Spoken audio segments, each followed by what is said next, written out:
I'm Michael, and welcome back to another meaningful moment. Ah, if only! How many times have you thought this, or perhaps said it out loud, either to yourself or to others? I'm certain that most of us have at some point in our lives. This sentiment carries with it some pretty serious emotional undertones. It can be an expression of regret, implying that something desired has been missed, like, if only I'd had a chance, or it might be nostalgic, a yearning for a past moment or possibility.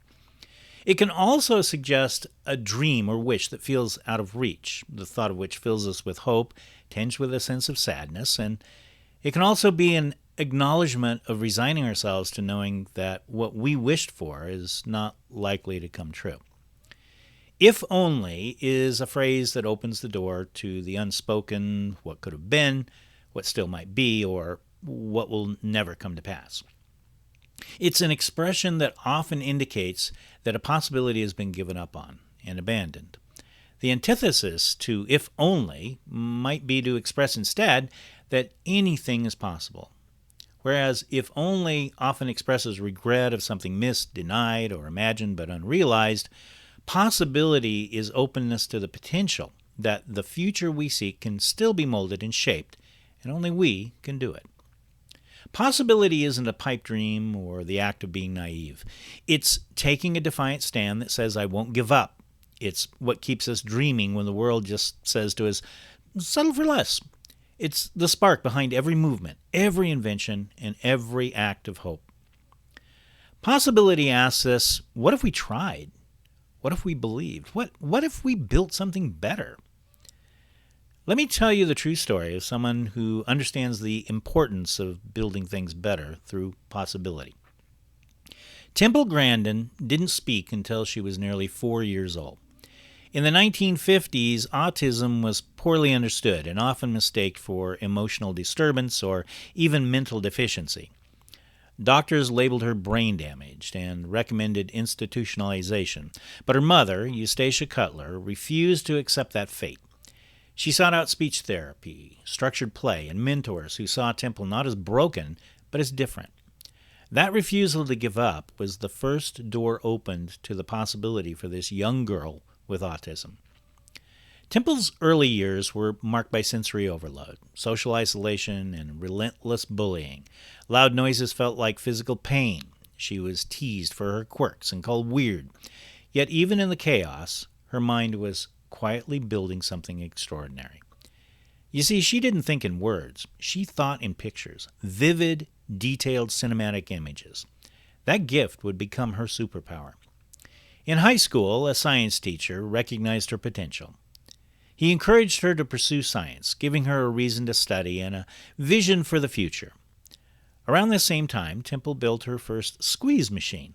It was a device modeled after a cattle chute that applied deep pressure to calm her nervous system.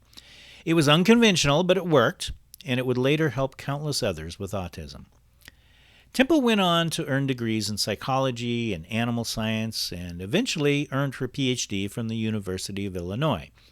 She joined Colorado State University in 1990, where today she teaches and mentors students. Her visual thinking allowed her to revolutionize livestock handling systems, designing curved chutes, non-slip ramps, and scoring systems that reduced animal stress. Today, her designs are used in facilities that handle over half the cattle in the U.S. But Temple's impact didn't stop at the feedlot. She became a fierce advocate for neurodiversity, writing books like Thinking in Pictures and The Autistic Brain. Now she travels the world speaking about autism, urging educators and employers to recognize the different kinds of minds there are, like visual thinkers, pattern thinkers, verbal thinkers, and to create opportunities that align with their strengths.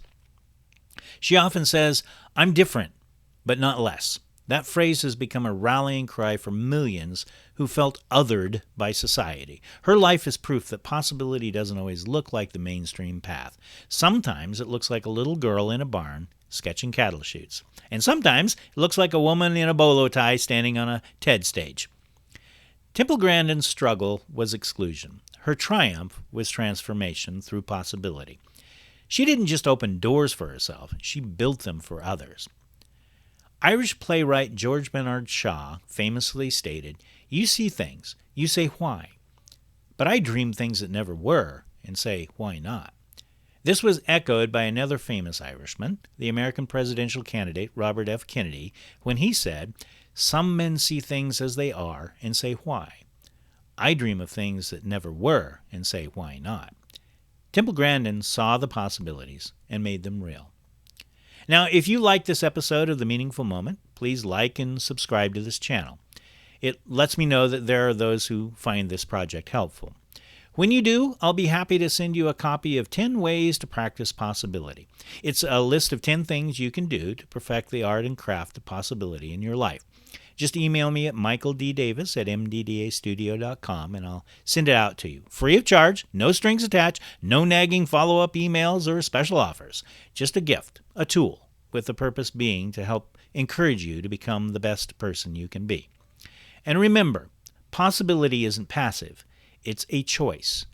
Put this thought into practice. Explore the stories, ideas, and tools available to you. There's wisdom everywhere if we're willing to look for it. Together, we can explore, create, and build the possibility of a better future for ourselves, and specifically for others.